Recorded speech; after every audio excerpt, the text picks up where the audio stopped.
Muy buenos días, amigos televidentes, bienvenidos a Pulso Político en este domingo 9 de diciembre. Soy Carlos Rabascal y el día de hoy vamos a continuar con lo que iniciamos el domingo anterior. Recordemos que el domingo anterior tuvimos un programa que lo titulamos Los retos del nuevo gobierno en relación a la economía. Y la idea es tener esta serie de programas sobre, este segundo programa, sobre los retos del nuevo gobierno. Y evidentemente lo que tratamos es de analizar los principales aspectos que preocupan a la ciudadanía. El día de hoy el turno es a la seguridad ciudadana. Para tratar y analizar cuáles son los retos de este nuevo gobierno de cara a las elecciones de febrero 17 del 2013, veamos a quienes hemos invitado. Javier Córdoba, viceministro de Seguridad del Ministerio del Interior. Ricardo Camacho, ex asesor del Ministerio del Interior. Exdelegado para la integración del derecho humanitario y derechos humanos para las fuerzas policiales. Consultor en seguridad ciudadana. Fernando Carrión, máster en desarrollo urbano regional. Experto en seguridad ciudadana. Coordinador del programa de estudios de la ciudad de Flaxo, Ecuador. Estamos de vuelta, entonces ahora sí le damos la bienvenida ya desde la mesa de Pulso Político al señor viceministro Javier Córdoba, a Ricardo Camacho. Bienvenido y por cierto mi solidaridad por el percance que has tenido, que tiene que ver también con un tema de seguridad, Ricardo, y con Fernando Carrión, que dice que van a quedar vicecampeones. Me refiero a que Liga dice él que le va a ganar a Emelec, espero que no. Espero que no, porque si no el próximo domingo aquí todo el mundo me va a gozar. Bueno, señores, comencemos por el tema de seguridad y con la licencia del señor viceministro quiero comenzar con los analistas para abrir el debate y que el señor viceministro pueda opinar sobre el tema. Uno de los principales aspectos que le preocupa a la ciudadanía es el empleo, que lo tratamos el domingo pasado cuando tratamos los temas económicos, y el otro tema tiene que ver es con la seguridad. Entonces, comienzo por Fernando Carrión. Fernando, ¿cuáles serían los principales retos que debe tener el nuevo gobierno nacional después de las elecciones de febrero del 2013 en este tema muy puntual que tiene que ver con seguridad ciudadana, considerando que el tema de seguridad ciudadana no tan solo tiene que ver con el tema de crimen organizado, narcotráfico, trata de personas, etcétera, sino también tiene que ver con otros aristas como por ejemplo la violencia intrafamiliar, por ejemplo el femicidio, etcétera? Fernando Carrión, bienvenido. Muchísimas gracias por la invitación y un saludo cordial a los compañeros de panel. Yo empezaría diciendo que este es un tema sensible en dos ámbitos, uno en la campaña y otro ya en el ejercicio de gobierno. ¿Y por qué digo esto? Porque en la campaña, si uno mira las encuestas de opinión pública, la principal demanda que tiene la población en este momento es el de seguridad.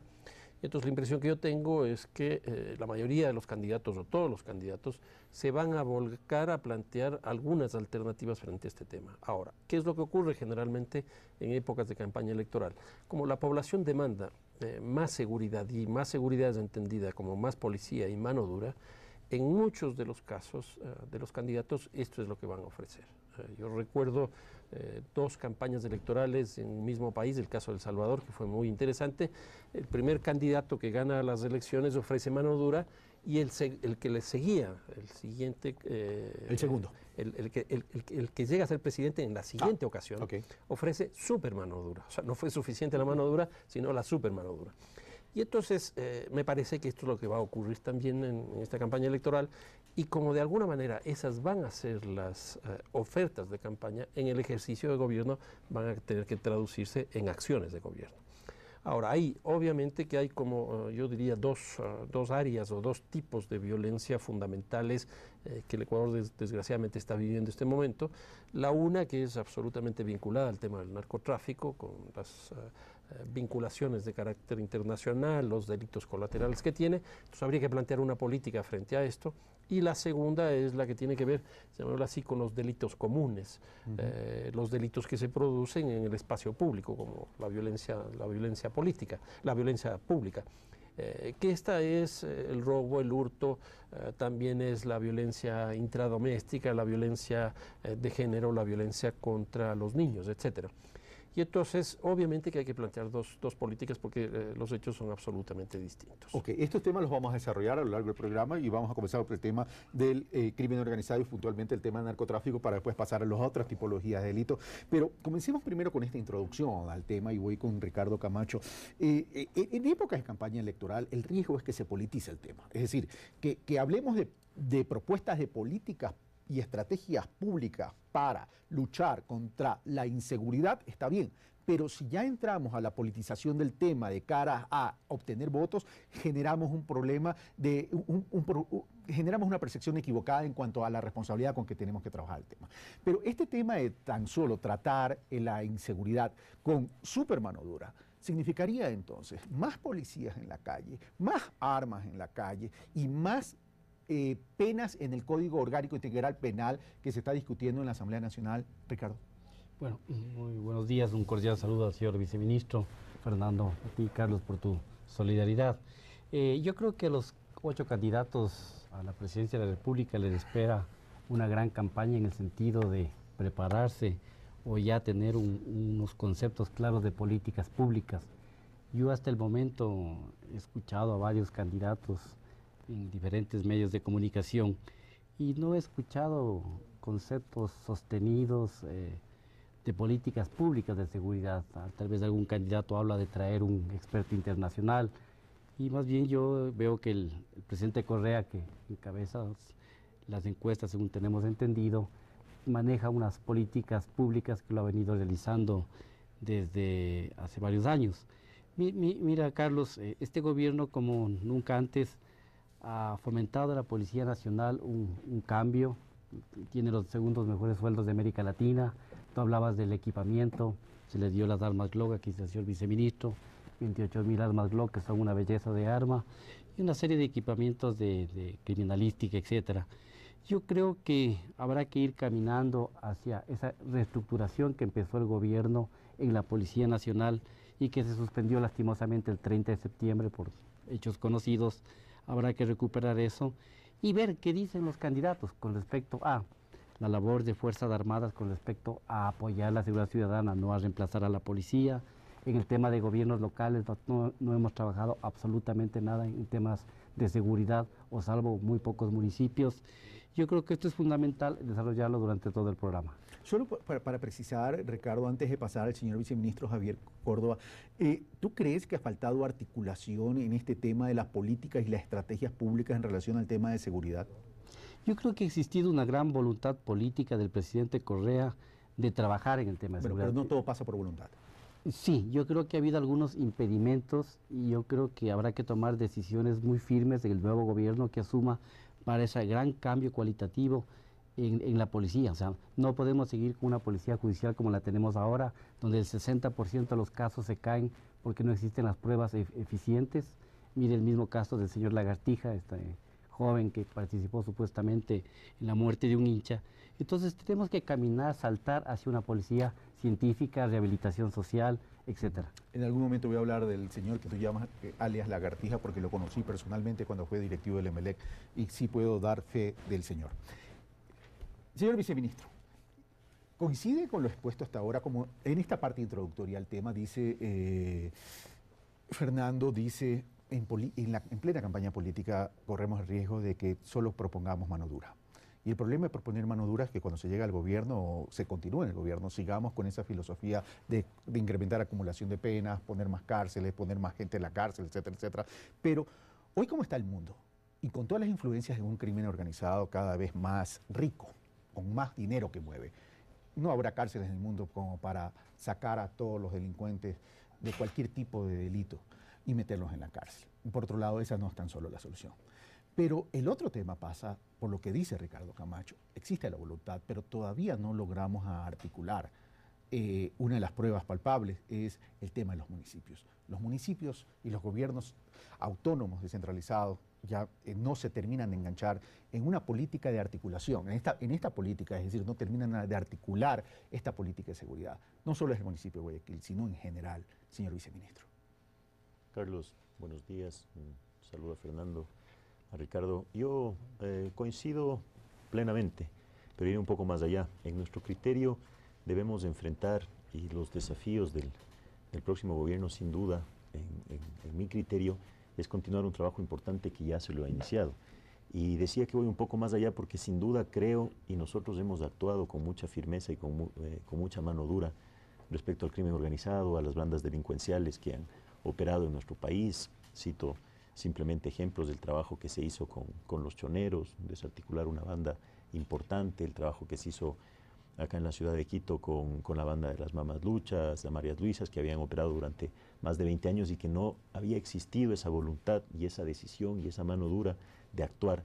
Esto obviamente compenetrado también con el trabajo que vienen haciendo los operadores de justicia, es decir, la Fiscalía y los jueces. Pero te decía que voy más allá porque creo que hay que continuar en esa línea, pero no debemos olvidar algo fundamental, que en nuestro criterio es lo que nos ha dado muy buenos resultados, que es ese nuevo modelo de gestión de la Policía Nacional.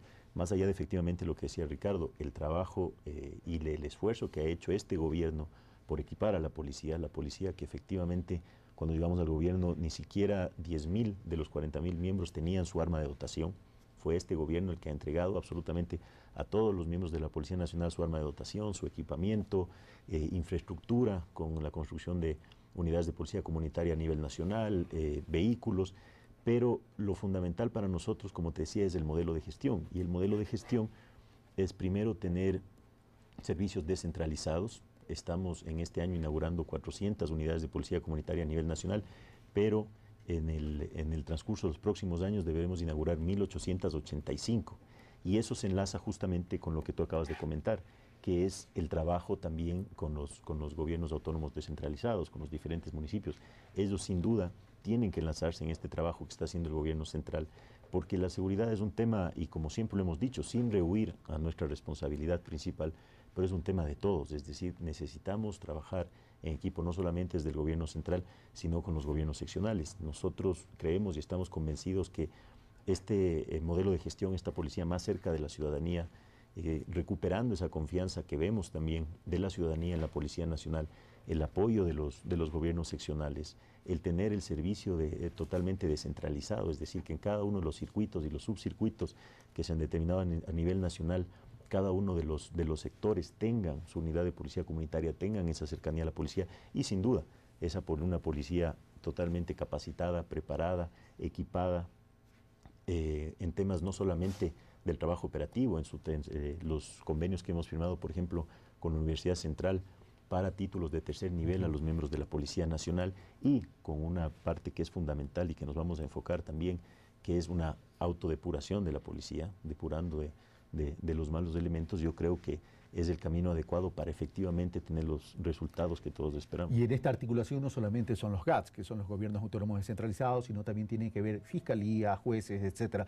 Pero y la propia ciudadanía, por cierto, la ciudadanía juega un rol importante. No es que tiene que asumir el papel de la policía, pero juega un papel importante en cuanto a denunciar, en cuanto a colaborar y contribuir al tema de seguridad. Ahora, entremos en materia primero con el narcotráfico, Fernando. Hace pocos días, revista Semana, Sinaloa se apodera del Ecuador. A ver, a mí me parece primero un artículo muy light, por decirlo menos, pero con un titular terriblemente fuera de realidad y muy fuerte. Porque ¿qué es lo que dice el titular? El titular nos señala el control del Ecuador está bajo el cartel de Sinaloa. Ni siquiera señala el narcotráfico en el Ecuador está controlado por el cartel de Sinaloa, sino el Ecuador. ¿De qué estamos hablando? Estamos hablando de un narcoestado. Y a mí me parece que eso es francamente inaceptable.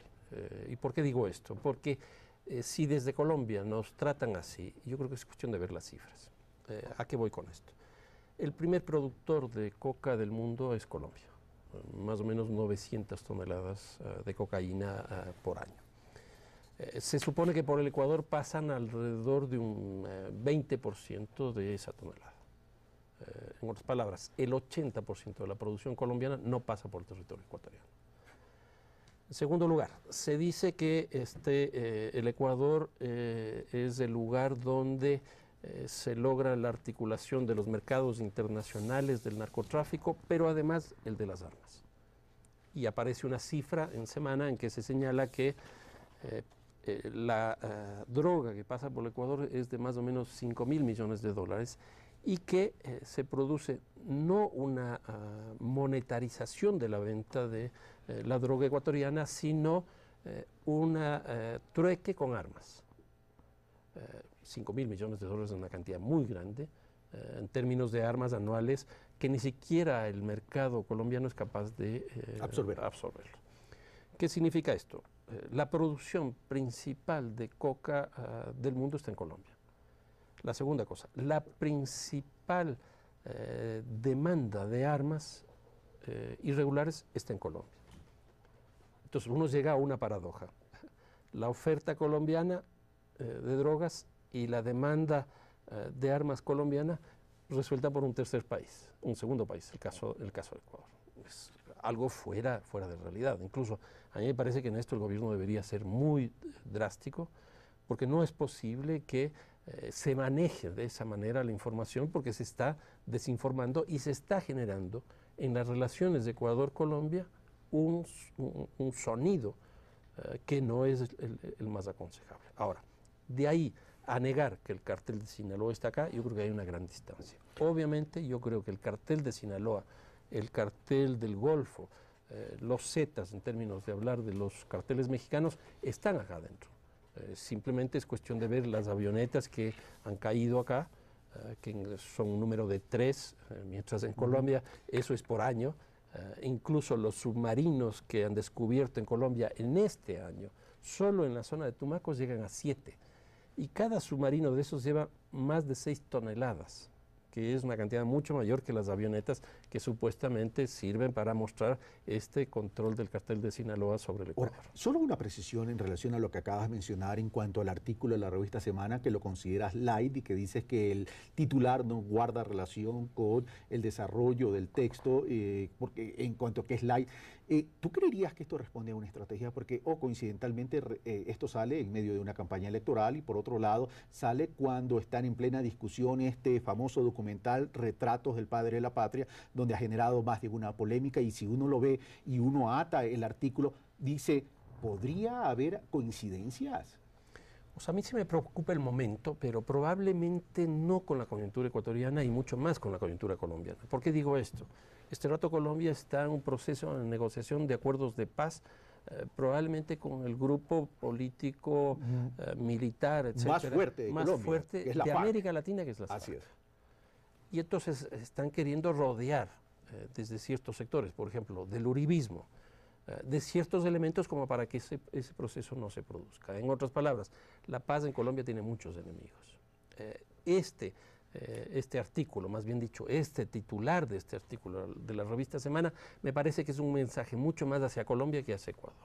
Ahora, pero voy donde Ricardo Camacho. Ricardo Camacho, sin perjuicio que tú y el señor viceministro opinen sobre lo indicado y expresado por Fernando Carrión, lo cierto es que el crimen organizado existe a nivel mundial y que el narcotráfico es una realidad.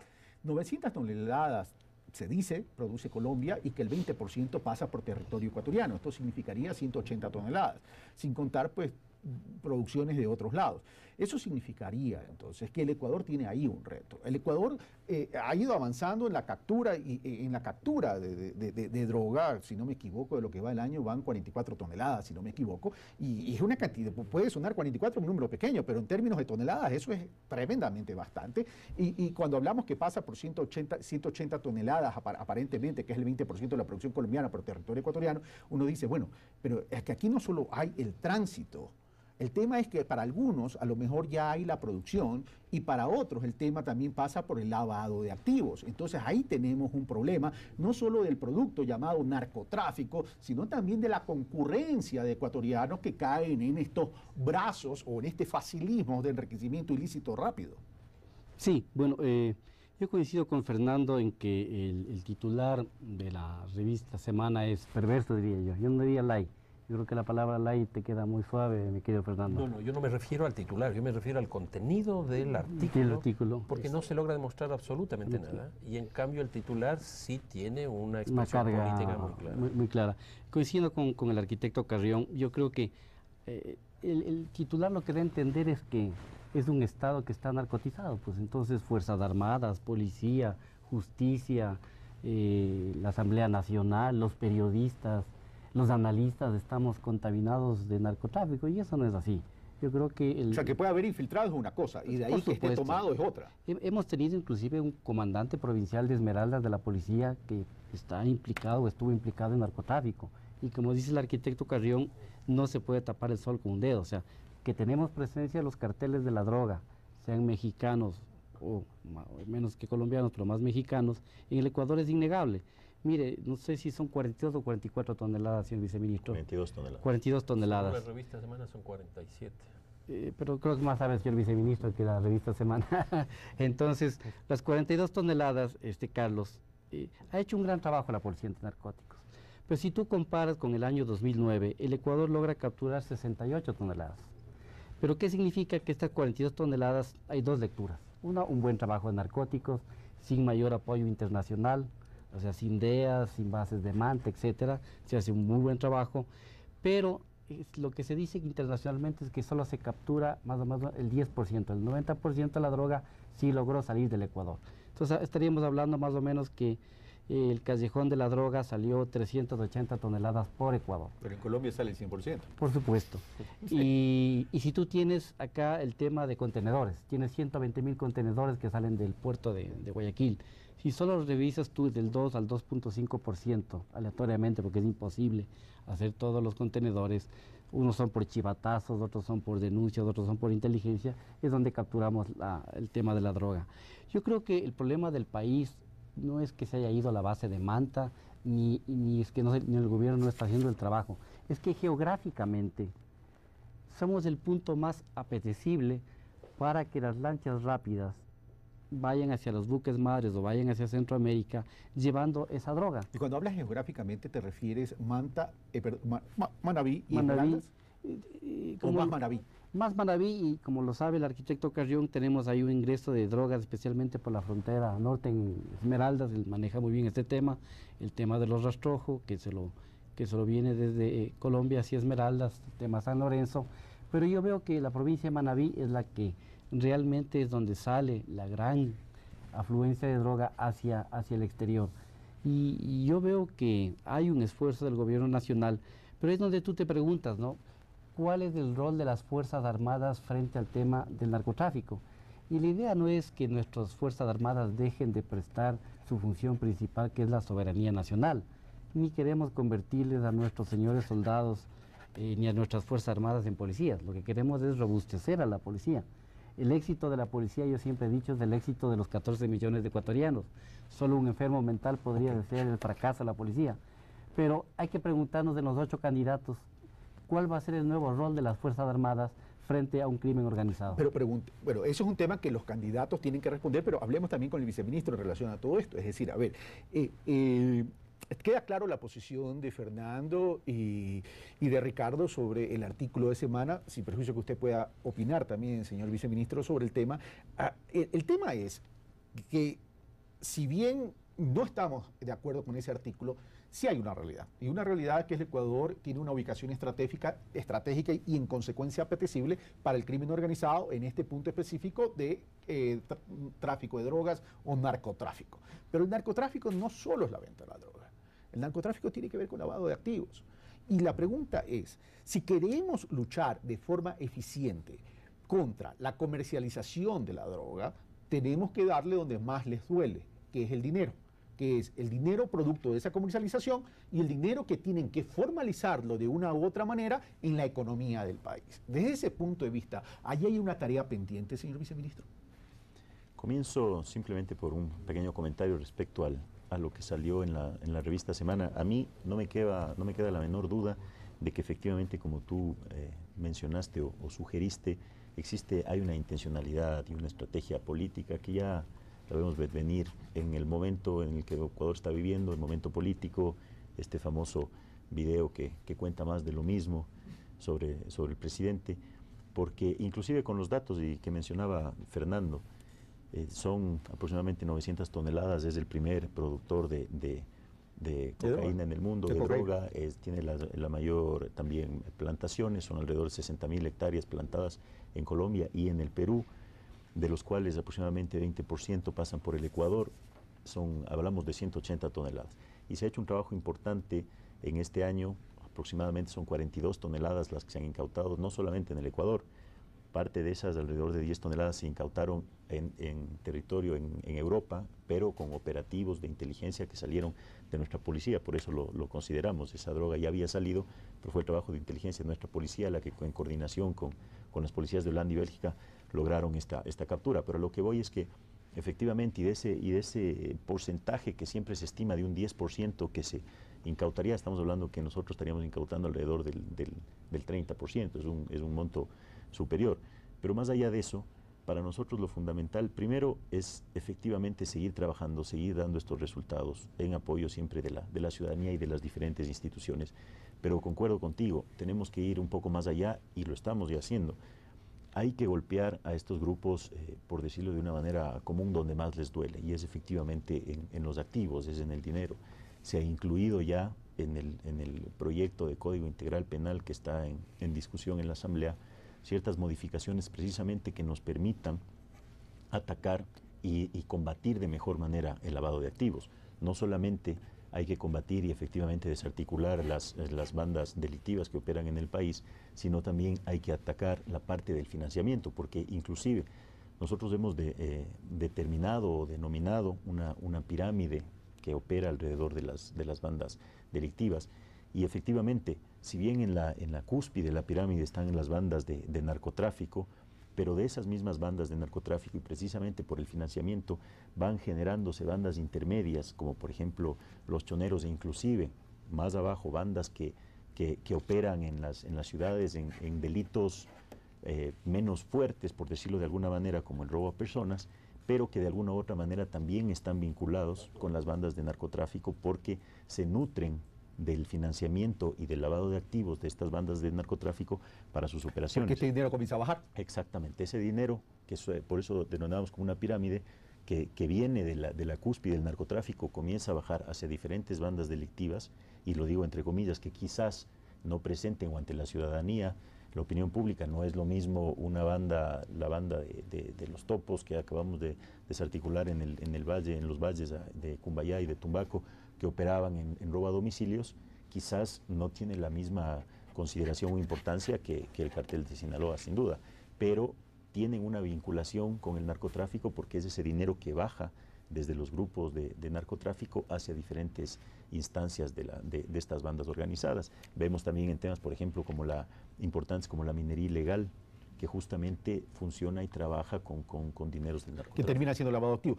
Y en este punto nos quedamos para irnos a una primera pausa y regresar para seguir analizando este tema que lo considero que es clave en la lucha contra el narcotráfico, que es el tema del lavado de activos. Venimos de inmediato, sigan en nuestra sintonía. Esto es Pulso Político.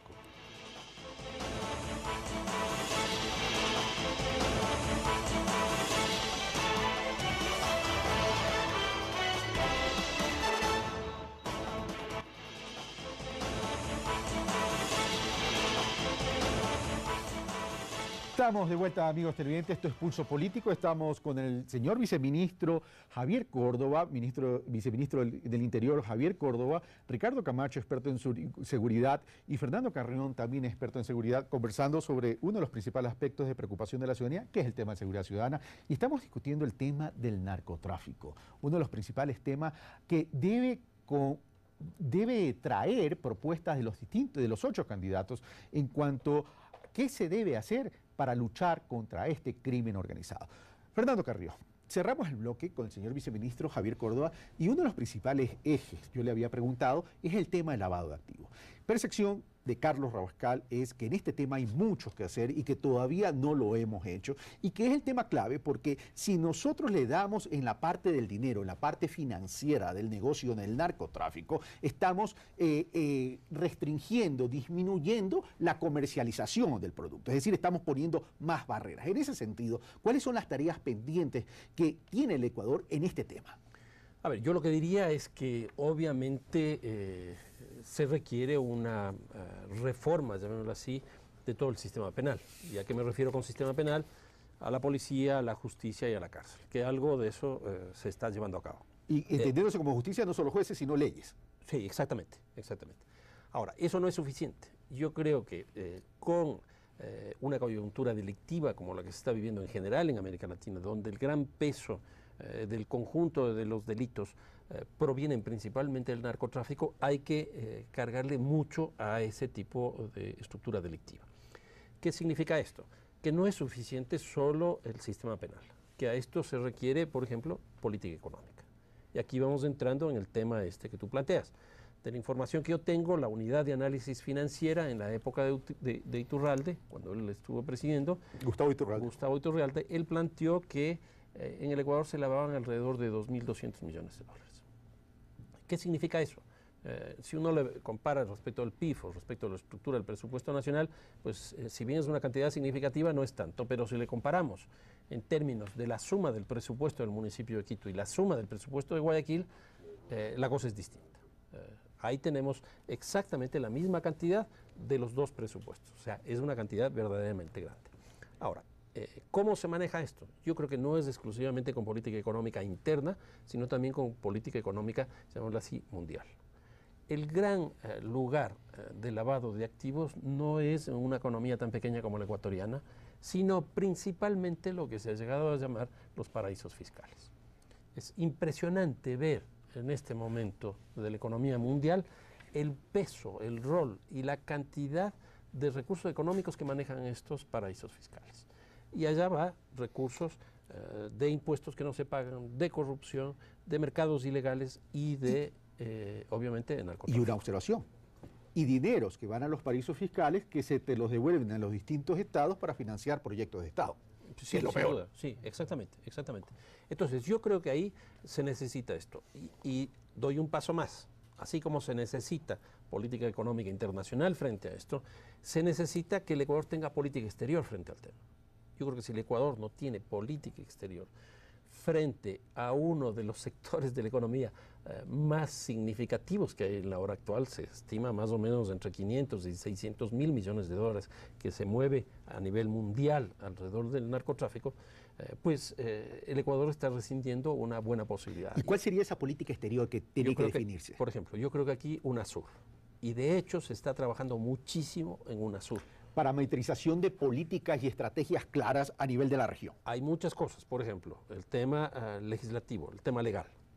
Yo creo que aquí tenemos que ir en el camino de la armonización legal. En otras palabras, que la tipificación del delito en Colombia no sea distinta a la del Ecuador y que la del Ecuador no sea distinta a la del Brasil, sino que sea la misma. ¿Qué más? 20 tipos penales en toda Sudamérica con una Corte Penal Internacional que sea capaz de sancionarlos.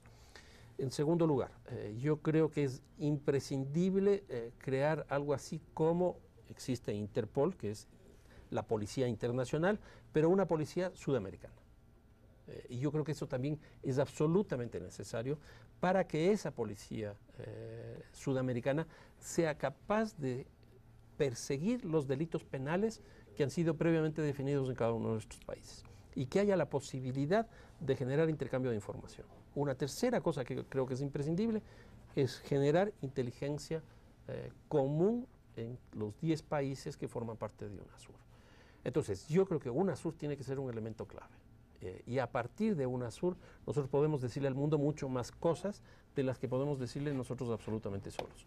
Creo que UNASUR, en el área esta delictiva, del narcotráfico, de la violencia, debe ser un elemento fundamental de una política de contención del narcotráfico. Gracias, Fernando. Voy donde Ricardo Camacho. Ricardo Camacho, Fernando ha mencionado algunas cosas tremendamente interesantes. Primero, según Gustavo Iturralde, exdirector de la Unidad de Análisis Financiero contra el Lavado de Activos, hablaba, o él estimaba, de 2.000 millones de lavado de dólares. 2.000 millones de lavado de dólares son, decía Fernando, los presupuestos de los dos municipios más grandes de Guayaquil, del Ecuador, perdón. Así es, Fernando, Así ¿correcto? es, Eso significa que es un dinero que se queda en el Ecuador y que entra a movilizar partes de las economías y incluso en el documental que hice mención, Alexander Duque, que es uno de los testigos protegidos en Colombia, mencionaba que incluso la ciudad de Quito es receptora de mucho de este dinero en las construcciones.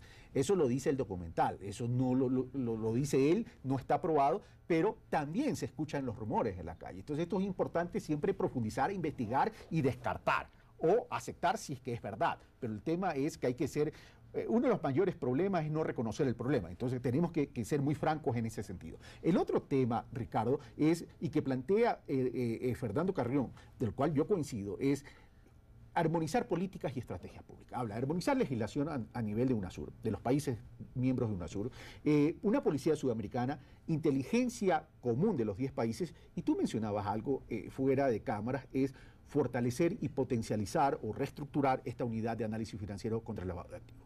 Ricardo. Sí, muchas gracias. Yo coincido completamente con Fernando. Yo creo que 10 códigos penales o 12 códigos penales distintos de 12 países es muy difícil. Yo creo que esa armonización legal es fundamental. Con UNASUR se puede hacer temas de inteligencia. Eso pasa por decisión política. Es por decisión política, obviamente. Creo que una inteligencia, Interpol ha hecho un buen trabajo, Ameripol, pero deberíamos tener nuestra propia policía latinoamericana que nos sirva para los temas de inteligencia. Yo creo que el Ecuador, no hablo del gobierno, yo creo que el Ecuador, el Estado ecuatoriano está en deuda en el tema de la unidad de análisis financiero. Creo que no se le ha dado el rol y el protagonismo necesario que merece esta unidad que se encarga del control. ¿En qué sentido? En el sentido de que debería ser un SAR antidrogas, como el famoso SAR antidrogas de Estados Unidos, que tenga una proyección, que tenga un respaldo político increíble. Fernando ha mencionado que cuando estuvo el señor Iturralde en esta unidad, él hablaba de 2.200 millones más o menos de lavado. No quiero pecar de pitonizo, y soy pitonizo, pero yo creo que el lavado va un poquito más allá. Es increíble ver cómo en la ciudad de Quito, como en playas como Tonsupa, señor viceministro Fernando Carlos, hay construcciones en donde se levantan edificios a diario. Y usted, arquitecto, es un brillante arquitecto, sí, y sabe que para levantar un edificio pues se necesita decenas de millones. Y usted, cuando va a preguntar con su prestamito del BIES, que ahora es tan bueno, que ni siquiera le quieren aceptar porque el departamento ya está vendido. Un departamento en la playa que valga $200.000 en Tonsupa, para ir 5 veces al año. Una persona que gana en el Ecuador $1.500 promedio o $2.000, una persona que tiene un buen salario, pues algo está ocurriendo con esto. Entonces yo creo que el Estado ecuatoriano y los señores candidatos a la presidencia y el próximo gobierno que asuma en agosto próximo la dirección del Estado ecuatoriano, yo creo que debe darle ese verdadero valor que tiene la unidad de análisis financiero, porque hasta unidad suena como un departamentito del registro civil. No, este debería ser un SAR antidrogas, un hombre representativo de una ética moral. Estoy diciendo que los señores no tengan ética, estoy diciendo que debería ser una persona que represente al Estado ecuatoriano y que se enfrente realmente contra estas... Dar institucionalidad. Exactamente, contra estas mafias internacionales. Ahora, señor viceministro, lo que dice Ricardo Camacho es, dice, ¿cómo es posible que se construyan grandes edificaciones que de remate algunos los pagan de contado, cuando el nivel de ingreso en el Ecuador promedio no es tan alto? Y sin embargo, hay muchas edificaciones en Quito, en Guayaquil, en todos lados, etcétera, etcétera. Pero ahí donde, si esto fuera así, entonces, ¿dónde está la inteligencia policial, militar, de lucha contra el narcotráfico, por un lado? Y evidentemente juega aquí un papel importante el tema de presunción también. Y el tema de presunción es un papel importante, digo que juega, porque eso nos va a permitir, bueno, ver el origen de todos estos dineros y cruzar. A ver, si viene un señor que paga $200.000 de contado por un departamento, apalancándome en el ejemplo que dice Ricardo, bueno, ¿cuánto paga de impuesto a la renta? ¿Qué tipo de transaccionalidad tiene a través del día a día en términos de generación de IVA? Es decir, hay elementos como para investigar, señor viceministro. Bueno, sin duda, y ese es uno de los puntos fundamentales, como tú conoces, que hemos hecho precisamente en este gobierno. Uno de los temas fundamentales que hemos sido reiterativos es la falta de institucionalidad que tenía nuestro país y que precisamente permitía que o aún permite que sucedan este tipo de cosas. Y coincido plenamente contigo, es muy fácil, y eso es lo que se está haciendo ahora, insisto, a partir de nuestro gobierno, es muy fácil ir comparando un poco entre el nivel de gasto que puede tener un determinado ciudadano con su nivel de ingresos. Está haciendo un trabajo importante el Servicio de Rentas Internas y uso tu mismo ejemplo. Si una persona, más aún si es que lo compra en efectivo, pero si una persona va y compra un departamento de $200.000, $300.000 en la playa o donde sea, eso no es el problema. El problema obviamente es determinar de dónde sacó esos recursos, si es que sus ingresos obviamente no le permiten acceder. Una persona que gana $2.000, $1.500, $2.500, es difícil pensar que se compre un departamento, por poner el ejemplo, en la playa de $300.000. Ahí es donde viene justamente ese trabajo de investigación que fue inclusive una de las preguntas en la consulta popular, el enriquecimiento ilícito privado, para precisamente poder determinar y que las autoridades de control, el Servicio de Rentas Internas, la Contraloría, etcétera, vayan y le pregunten al ciudadano y le digan, ok, perfecto, usted se compró este departamento, lo único que necesitamos es que nos demuestre y nos certifique de dónde salieron los ingresos, porque de la misma manera hay que registrar el nivel de ingresos que tiene, el nivel de pago de impuesto a la renta. Entonces, todo este trabajo, precisamente, y como siempre lo hemos dicho, y vuelvo a lo que mencioné hace un momento, sin obviamente rehuir nuestra responsabilidad fundamental desde el lado del Ministerio del Interior, de la Policía, con el trabajo de inteligencia que se debe hacer y que efectivamente se hace desde la Dirección Nacional Antinarcóticos, desde las diferentes unidades de investigación antidelincuenciales, de lucha contra el crimen organizado, etcétera. Es importante el trabajo coordinado que se haga efectivamente y ese cruce de información y fortalecer, como dice Ricardo, yo en eso estoy totalmente de acuerdo, fortalecer a las instituciones, que cada una de estas instituciones tengan la capacidad, el personal, gente totalmente proba, que le permita al Estado conocer de todas estas actividades para que a esas personas que efectivamente están en actividades ilícitas, obviamente sean sancionadas con el mayor rigor. Una cosa son las acciones que hemos hablado y otra cosa es el marco jurídico apropiado que debemos tener para implementar todas estas acciones.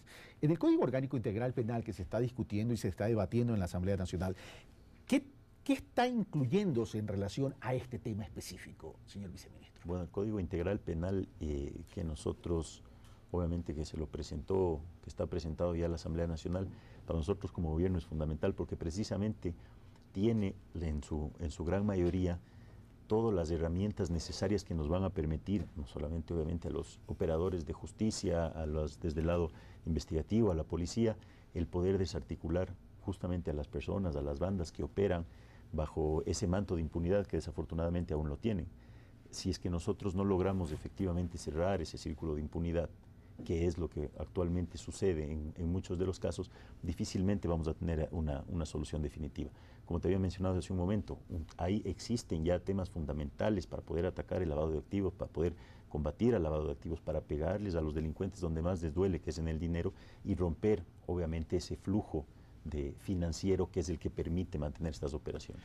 ¿Se está permitiendo eso, se está incluyendo eso en el Código Orgánico Integral Penal en términos de permitir una fácil operación o en términos de incrementar sanciones y penas? Bueno, y las dos cosas. Hay que incrementar las sanciones, tiene que estar obviamente tipificado, pero también tiene que haber la facilidad para que se pueda hacer los trabajos necesarios. Gracias, señor viceministro. Otra pausa y venimos de inmediato. Esto es Pulso Político y estamos hablando sobre la seguridad ciudadana, uno de los principales aspectos de preocupación de la ciudadanía y tema que debe ser uno de los grandes retos del próximo gobierno nacional.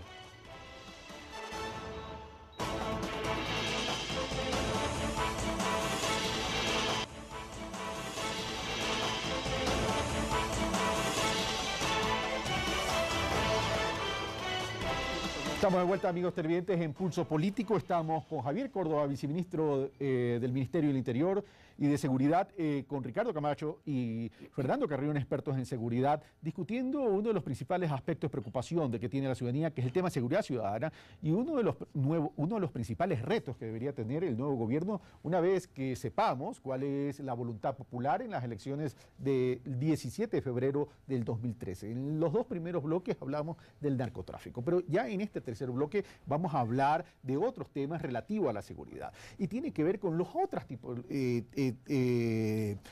los otros delitos públicos, delitos comunes que es el robo, el hurto, la violencia intrafamiliar, el femicidio, etcétera, etcétera. Y aquí te voy a preguntar, y comienzo contigo, Fernando. El señor viceministro, en la introducción que hicimos al inicio del programa, habla hemos avanzado en un nuevo modelo de gestión de la policía. Y aquí sí es importante, es un modelo de gestión, no solo en este tipo de delitos, sino también contra el crimen organizado. Porque el tema es, el crimen organizado se evolucionó con herramientas, tecnologías y tanta cosa. El delito común incluso está también tremendamente avanzado en esas herramientas, pero la policía se nos había quedado. Y no solo en términos de infraestructura, sino en términos de modelo de gestión. La pregunta es, ¿el modelo de gestión que habla el señor viceministro, que se está implementando, que se ha trabajado, que se ha fortalecido, que se ha cambiado, hoy es el correcto? ¿Apunta contra una eficiente lucha contra la delincuencia? A ver, yo lo que le diría es que, sin duda, uno tiene que reconocer lo que ha hecho este gobierno. Y yo diría, en primer lugar, han modificado sustancialmente el marco institucional. ¿Qué quiero decir con esto? Antes no había un ministerio coordinador de la seguridad, hoy día existe. Antes no había un ministerio que se dedicaba exclusivamente a la seguridad interna, hoy día existe. Me parece que son obviamente cosas nuevas. Ahora, ¿qué es lo que está pasando? Me parece que ese marco institucional que está en la parte de arriba de la pirámide que el mismo viceministro señalaba, me parece que no está bajando totalmente hacia los niveles operativos. Por ejemplo, el caso de las cárceles. Las cárceles en el país son 35, se ha mejorado, uno no puede negar cierta infraestructura, pero nosotros tenemos regularmente un conjunto de conflictos en las cárceles, porque me parece que en general toda la reforma legislativa que se está haciendo apunta a que todos los caminos conducen a la cárcel. Entonces estamos congestionando la cárcel. En estos días, tú y yo somos gente que nos gusta el fútbol, a estos muchachos del Barcelona que entraron y se robaron en los camerinos el día del triunfo del Barcelona, los tenían en un bus. O sea, no creo que ese sea... O sea, ya no había espacio. Exactamente. Y lo mismo está pasando, por ejemplo, con el control de la velocidad de los vehículos. Esa gente no llega a la cárcel a pesar de que está establecido que tiene que llegar a la cárcel, sino que han aparecido un conjunto de espacios donde se les pone hasta que cumplan las condenas. Entonces, me parece que aquí la cárcel hay que trabajarla más.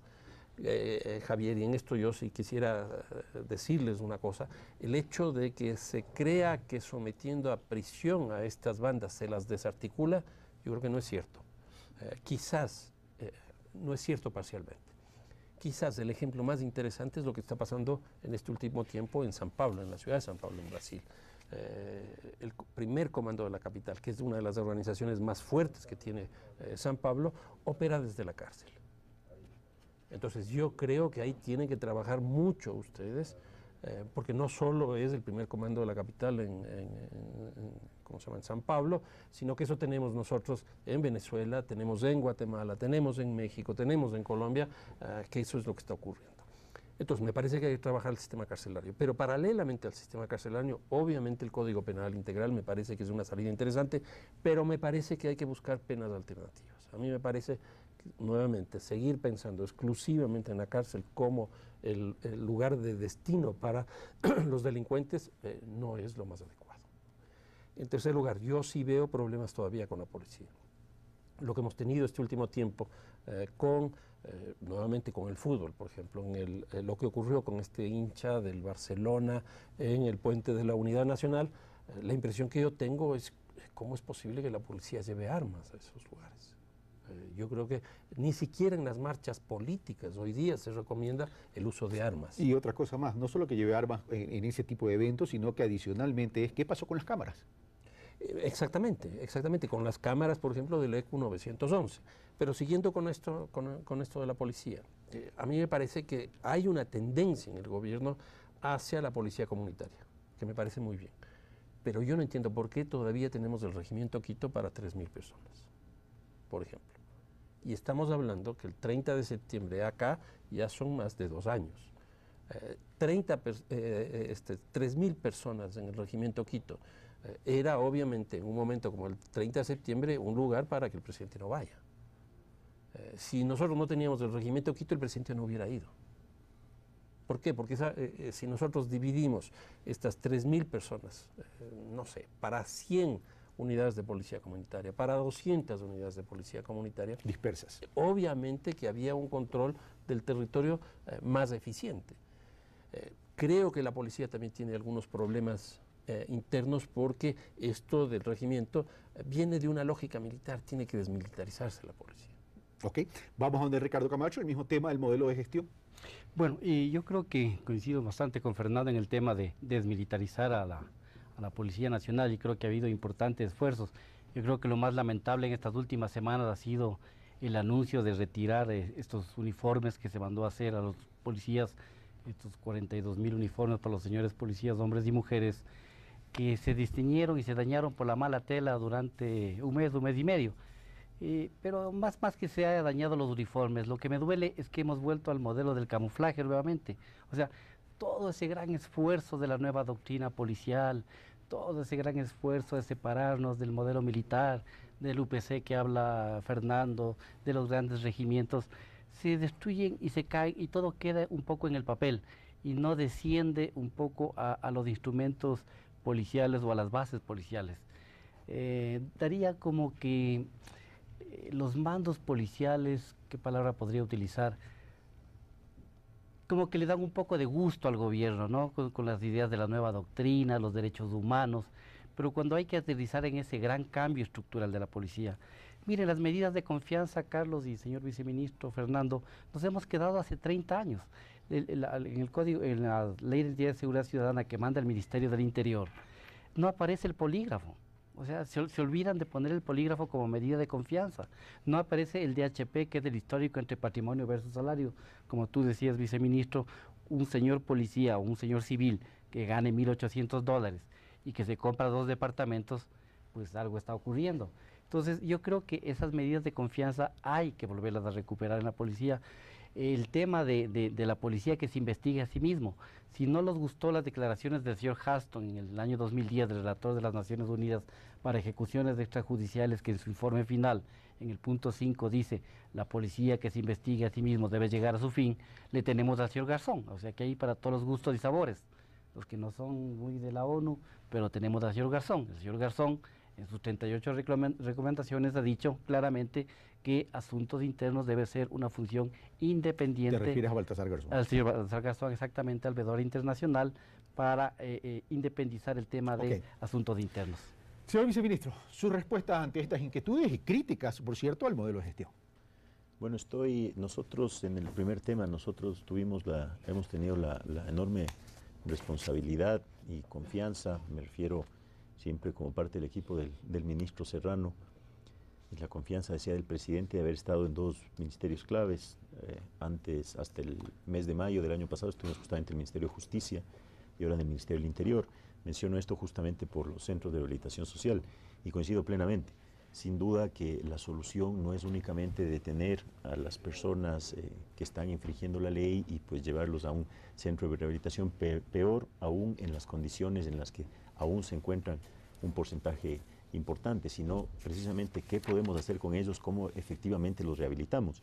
Y menciono esto porque uno de los temas fundamentales que ya se inició con administraciones anteriores en el Ministerio de Justicia, pero que lo ha llevado de una manera adecuada la ministra Pesantes, es precisamente cambiar toda no solamente la infraestructura. Estamos construyendo ahora un centro de rehabilitación social importantísimo en Guayaquil, al lado de la penitenciaría, y ahí hago un paréntesis. Hoy en la mañana estuve en la ciudad de Guayaquil y leía en el Universo, como vulgarmente se dice, palo porque boga, palo porque no boga. La penitenciaría obviamente no tiene las características necesarias de infraestructura, están en muy malas condiciones pese a las remodelaciones que se han hecho. Estamos construyendo una infraestructura realmente acorde a lo que se necesita, pues, y en el Universo existían críticas a las nuevas construcciones. Es difícil de entender. Que tienen visión a la calle. Que tienen visión a la calle, que se vea la calle, es el lugar donde se tenía el terreno, donde está construyendo. Se contrataron diseños específicamente para un centro de rehabilitación social, a diferencia de lo que ocurría antes y que todavía tenemos esos rezagos, centros de rehabilitación social en pequeñas ciudades donde se utilizaban una casa que en su momento se alquiló y ese era el lugar donde se hacía una casa. Eso en términos de rehabilitación, pero vamos al modelo de gestión en general. Perfecto, me quedan 2 minutos ya para terminar. Para terminar, simplemente guías penitenciarios mejor capacitados, infraestructura y un modelo de gestión justamente en rehabilitación social que nos permita rehabilitarlos. Y un poco más allá, lo que tú también comentaste, no para todos los delitos las personas deberían estar detenidas, privadas de su libertad. Existe una mesa de justicia que también analiza que entre los diferentes actores, no solamente como ejecutivo, entre Fiscalía, Consejo de la Judicatura, Defensoría Pública, etcétera, que está justamente revisando cuáles son las diferentes alternativas que se puede dar a personas que efectivamente tengan que estar detenidos.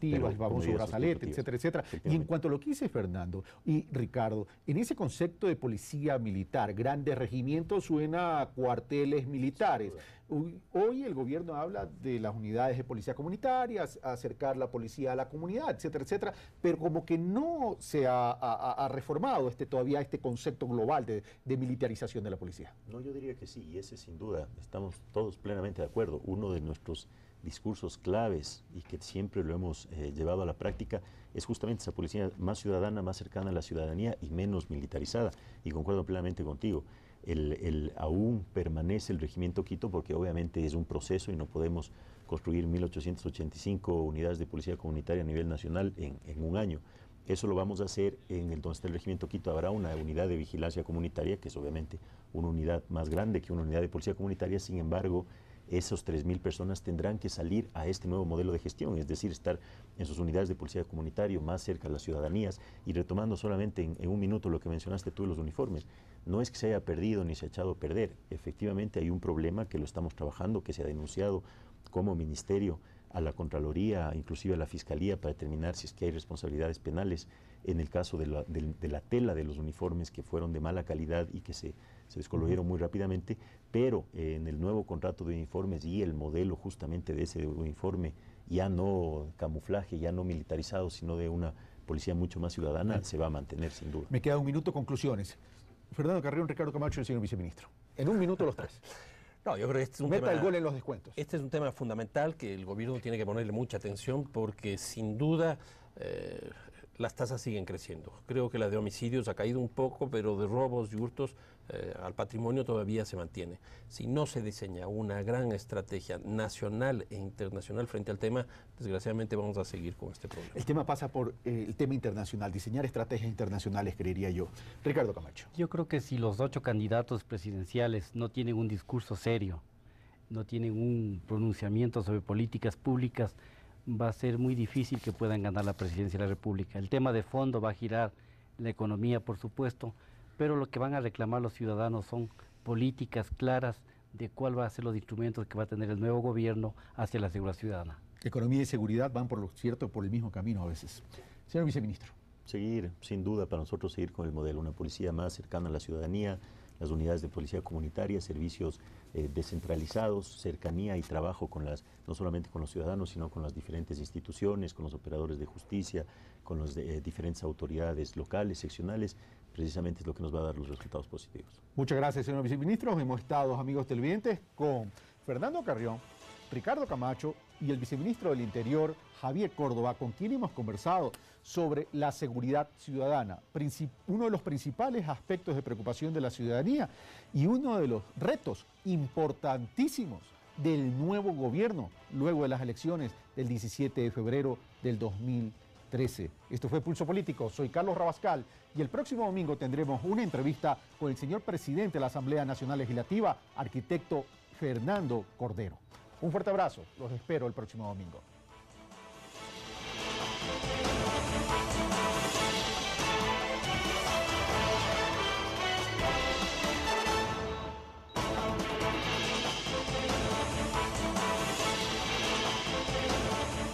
Gobierno se continúe en el gobierno, sigamos con esa filosofía de incrementar acumulación de penas, poner más cárceles, poner más gente en la cárcel, etcétera, etcétera. Pero hoy, ¿cómo está el mundo? Y con todas las influencias de un crimen organizado cada vez más rico, con más dinero que mueve, no habrá cárceles en el mundo como para sacar a todos los delincuentes de cualquier tipo de delito y meterlos en la cárcel. Y por otro lado, esa no es tan solo la solución. Pero el otro tema pasa por lo que dice Ricardo Camacho. Existe la voluntad, pero todavía no logramos articular. Una de las pruebas palpables es el tema de los municipios. Los municipios y los gobiernos autónomos descentralizados ya no se terminan de enganchar en una política de articulación, en esta política, es decir, no terminan de articular esta política de seguridad. No solo es el municipio de Guayaquil, sino en general, señor viceministro. Carlos, buenos días. Un saludo a Fernando, a Ricardo. Yo coincido plenamente, pero iré un poco más allá. En nuestro criterio debemos enfrentar y los desafíos del próximo gobierno, sin duda, en mi criterio, es continuar un trabajo importante que ya se lo ha iniciado.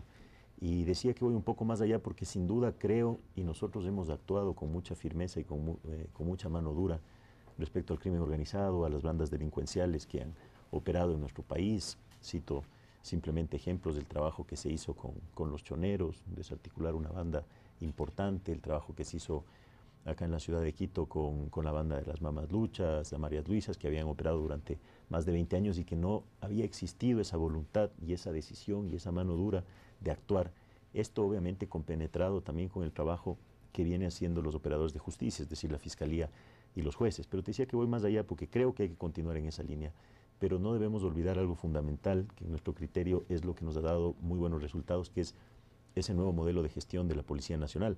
Más allá de efectivamente lo que decía Ricardo, el trabajo y el esfuerzo que ha hecho este gobierno por equipar a la policía que efectivamente cuando llegamos al gobierno ni siquiera 10.000 de los 40.000 miembros tenían su empleo, que lo tratamos el domingo pasado cuando tratamos los temas económicos, y el otro tema tiene que ver es con la seguridad. Entonces, comienzo por Fernando Carrión. Fernando, ¿cuáles serían los principales retos que debe tener el nuevo gobierno nacional después de las elecciones de febrero del 2013 en este tema muy puntual que tiene que ver con seguridad ciudadana, considerando que el tema de seguridad ciudadana no tan solo tiene que ver con el tema de crimen organizado, narcotráfico, trata de personas, etcétera, sino también tiene que ver con otros aristas como por ejemplo la violencia intrafamiliar, por ejemplo el femicidio, etcétera? Fernando Carrión, bienvenido. Muchísimas gracias por la invitación y un saludo cordial a los compañeros de panel. Yo empezaría diciendo que este es un tema sensible en dos ámbitos, uno en la campaña y otro ya en el ejercicio de gobierno. ¿Y por qué digo esto? Porque en la campaña, si uno mira las encuestas de opinión pública, la principal demanda que tiene la población en este momento es el de seguridad. Entonces la impresión que yo tengo es que la mayoría de los candidatos o todos los candidatos se van a volcar a plantear algunas alternativas frente a este tema. Ahora, ¿qué es lo que ocurre generalmente en épocas de campaña electoral? Como la población demanda más seguridad, y más seguridad es entendida como más policía y mano dura, en muchos de los casos de los candidatos esto es lo que van a ofrecer. Yo recuerdo dos campañas electorales en un mismo país, el caso de El Salvador, que fue muy interesante. El primer candidato que gana las elecciones ofrece mano dura y el que le seguía, el siguiente... el segundo. El que llega a ser presidente en la siguiente ocasión, ofrece super mano dura. O sea, no fue suficiente la mano dura, sino la super mano dura. Y entonces me parece que esto es lo que va a ocurrir también en esta campaña electoral, y como de alguna manera esas van a ser las ofertas de campaña, en el ejercicio de gobierno van a tener que traducirse en acciones de gobierno. Ahora, obviamente que hay como yo diría dos áreas o dos tipos de violencia fundamentales que el Ecuador desgraciadamente está viviendo en este momento. La una, que es absolutamente vinculada al tema del narcotráfico, con las vinculadas desde hace varios años. Mira, Carlos, este gobierno como nunca antes ha fomentado a la Policía Nacional un cambio, tiene los segundos mejores sueldos de América Latina.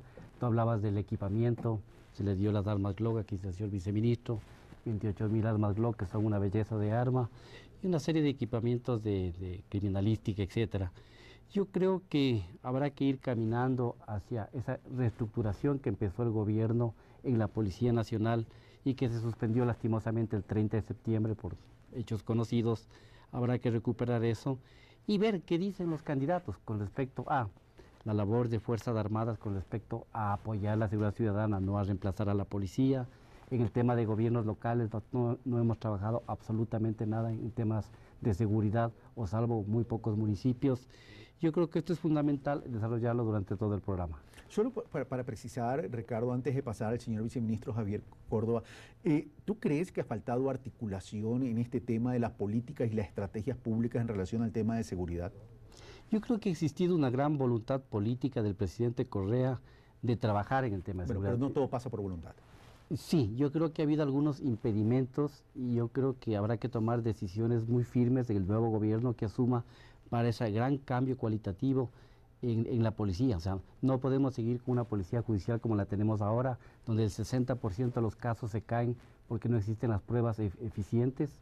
Mire el mismo caso del señor Lagartija, este joven que participó supuestamente en la muerte de un hincha. Entonces tenemos que caminar, saltar hacia una policía científica, rehabilitación social, etcétera. En algún momento voy a hablar del señor que tú llamas alias Lagartija, porque lo conocí personalmente cuando fue directivo del Emelec y sí puedo dar fe del señor. Señor viceministro, coincide con lo expuesto hasta ahora, como en esta parte introductoria al tema, dice Fernando, dice, en plena campaña política corremos el riesgo de que solo propongamos mano dura. Y el problema de proponer mano dura es que cuando se llega al gobierno...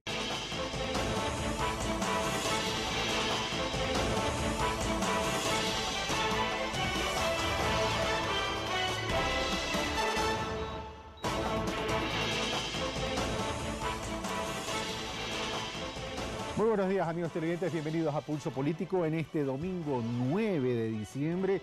Soy Carlos Rabascal y el día de hoy vamos a continuar con lo que iniciamos el domingo anterior. Recordemos que el domingo anterior tuvimos un programa que lo titulamos Los retos del nuevo gobierno en relación a la economía. Y la idea es tener esta serie de programas este segundo programa sobre los retos del nuevo gobierno. Y evidentemente lo que tratamos es de analizar los principales aspectos que preocupan a la ciudadanía. El día de hoy el turno es a la seguridad ciudadana. Para tratar y analizar cuáles son los retos de este nuevo gobierno de cara a las elecciones de febrero 17 del 2013, veamos a quienes hemos invitado. Javier Córdoba, viceministro de Seguridad del Ministerio del Interior. Ricardo Camacho, ex asesor del Ministerio del Interior. Exdelegado para la integración del derecho humanitario y derechos humanos para las fuerzas policiales. Consultor en seguridad ciudadana. Fernando Carrión, máster en desarrollo urbano regional. Experto en seguridad ciudadana. Coordinador del programa de estudios de la ciudad de Flaxo, Ecuador. Estamos de vuelta entonces, ahora sí le damos la bienvenida ya desde la mesa de Pulso Político al señor viceministro Javier Córdoba, a Ricardo Camacho. Bienvenido y por cierto mi solidaridad por el percance que has tenido, que tiene que ver también con un tema de seguridad, Ricardo, y con Fernando Carrión, que dice que van a quedar vicecampeones. Me refiero a que Liga dice él que le va a ganar a Emelec, espero que no. Espero que no, porque si no el próximo domingo aquí todo el mundo me va a gozar. Bueno, señores, comencemos por el tema de seguridad y con la licencia del señor viceministro quiero comenzar con los analistas para abrir el debate y que el señor viceministro pueda opinar sobre el tema. Uno de los principales aspectos que le preocupa a la ciudadanía es el Acciones de carácter internacional, los delitos colaterales que tiene, entonces habría que plantear una política frente a esto. Y la segunda es la que tiene que ver, llamémoslo así, con los delitos comunes, los delitos que se producen en el espacio público, como la violencia política, la violencia pública. Que esta es el robo, el hurto, también es la violencia intradoméstica, la violencia de género, la violencia contra los niños, etcétera. Y entonces, obviamente que hay que plantear dos políticas porque los hechos son absolutamente distintos. Ok, estos temas los vamos a desarrollar a lo largo del programa y vamos a comenzar por el tema del crimen organizado y puntualmente el tema del narcotráfico para después pasar a las otras tipologías de delitos. Pero comencemos primero con esta introducción al tema y voy con Ricardo Camacho. En épocas de campaña electoral, el riesgo es que se politice el tema. Es decir, que hablemos de propuestas de políticas y estrategias públicas para luchar contra la inseguridad, está bien, pero si ya entramos a la politización del tema de cara a obtener votos, generamos un problema, generamos una percepción equivocada en cuanto a la responsabilidad con que tenemos que trabajar el tema. Pero este tema de tan solo tratar la inseguridad con súper mano dura, significaría entonces más policías en la calle, más armas en la calle y más penas en el Código Orgánico Integral Penal que se está discutiendo en la Asamblea Nacional. Ricardo. Bueno, muy buenos días, un cordial saludo al señor viceministro, Fernando, a ti, Carlos, por tu solidaridad. Yo creo que a los 8 candidatos a la presidencia de la República les espera una gran campaña en el sentido de prepararse o ya tener unos conceptos claros de políticas públicas. Yo hasta el momento he escuchado a varios candidatos en diferentes medios de comunicación y no he escuchado conceptos sostenidos de políticas públicas de seguridad. Tal vez algún candidato habla de traer un experto internacional y más bien yo veo que el presidente Correa, que encabeza las encuestas según tenemos entendido, maneja unas políticas públicas que lo ha venido realizando